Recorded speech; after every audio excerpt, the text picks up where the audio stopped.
Up to 2.1 million people fled their homes at the heat of the conflict. And although as of September 2017, according to the United Nations, 1.7 million people displaced in Adamawa, Borno and Yobe State, most IDP camps had to be closed, and some indigents returned to their homes to try and build back their lives.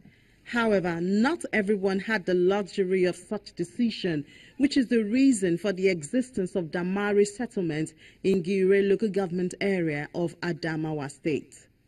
This is called a community camp. When we closed down the NYSC camp, the IDP camp at the NYSC, the location where we used to have our NYSC camp, the IDPs that are there who had opted not to return back to their places because they felt it was not very safe, decided to request that we give them a space within the community in Damare. And the international organizations, particularly IOM and UNHCR, decided to build tents for them, and so they remained here.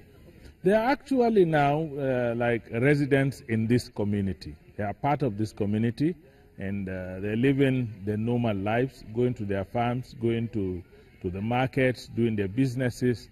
The only thing is that they're just living together as a group in a place in structures that have been built by international donor agencies. One of the differences between an IDP camp and a community settlement like this one is that families live together like a normal home. This gives them a semblance of real life and family bonding without the prying eyes of emergency and humanitarian officials, although not in the best of conditions.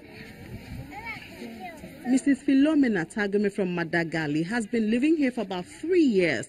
She's a mother of 9, 6 of whom are girls who are through with their secondary education, but no fund to further. They have to endure the present living conditions. We have a problem. Our problem here, we have nothing to chop, like corn, something to chop.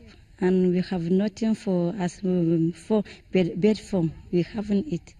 Sometimes we have a problem of getting water. They still receive a lot of assistance in terms of seeds and seedlings, agro inputs like fertilizer and some stipends, and sometimes they also get food and non-food items support. But essentially what we're trying to encourage them to do is to reintegrate properly within the community. In the past, the children used to attend school differently from the children of members of the community, but now we've reintegrated them. Their children are part of the children of the community. The only difference is that we've emphasized as a government that the children should not pay any fees, any kind of fees, that the children should have free education, absolutely free. And so that is the only thing they get that is different from children of the community. Otherwise, they are just the same with the children of the community. They attend school at the same time. They mix in their different classes with the children of the community. So they have become part of the community here as far as we are concerned. While many struggle to pick up and start living, it's not so easy for 5-year-old Zara. Zara is a native of Madagali in Adamawa State. An information we are only sure of because she was found there after one of the Boko Haram attacks. She's unaccompanied, implying that she lost both parents in the attack, and there are no siblings or any other family member found with her. Yanda na haɗu da ita lokacin da sojoji suka karɓi Madagali, to suka kawo yarinya din suka ba wata matan da suka same ta a jeji a wurin.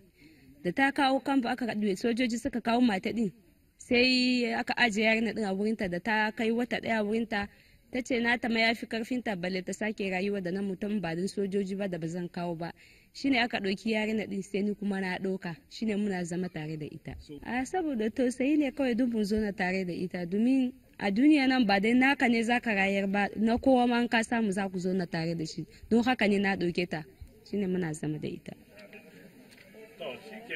Hannatu Yakubu says she has 4 children of her own, and although she does not have a steady source of income, neither does her husband, but she believes that people should help each other So she gladly counts Zara as her 5th child.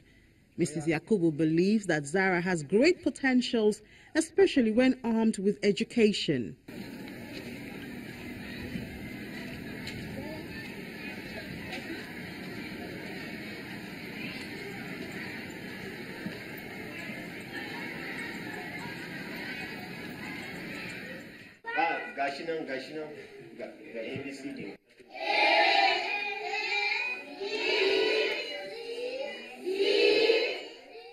Zara is only one of the 1.1 billion girls which the United Nations describes as a source of power, energy and creativity. And with her participation in school, the future holds promises.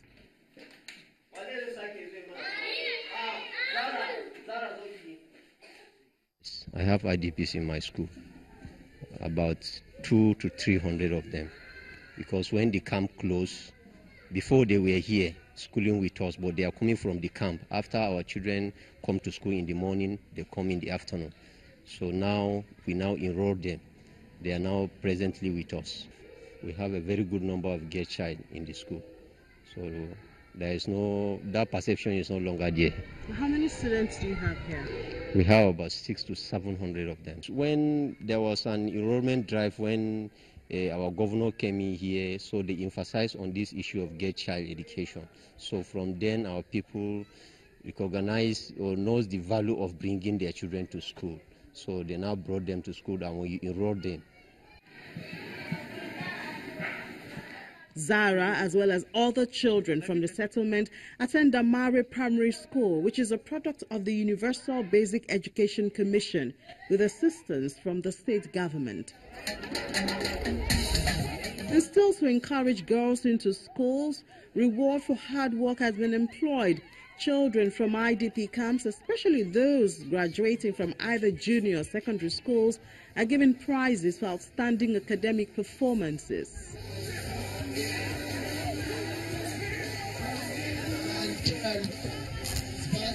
Of education must continue, so he's together with us. To say, even I reach home, I don't know what to tell to my parents, because I dance of my graduation day, and I even see the moms that have danced for us. I even say thank you, moms. Thank you very much. I think that Nigerian women should be celebrating Nigerian women.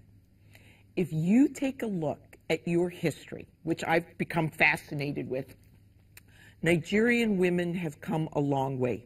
And I mean that both socially, economically, and politically. Women have come a long way. Are there still areas where they need to improve? Absolutely. But they've come a long way and they can go further. So I would encourage Nigerian women to get together, hug each other, and go, whoa, way to go. In the United States government, what we have focused a lot of our assistance towards health initiatives and also education initiatives. We also do another initiative, which is crisis management. So under that one, we provide food, but a lot of emphasis on maternal mortality and education for the girls.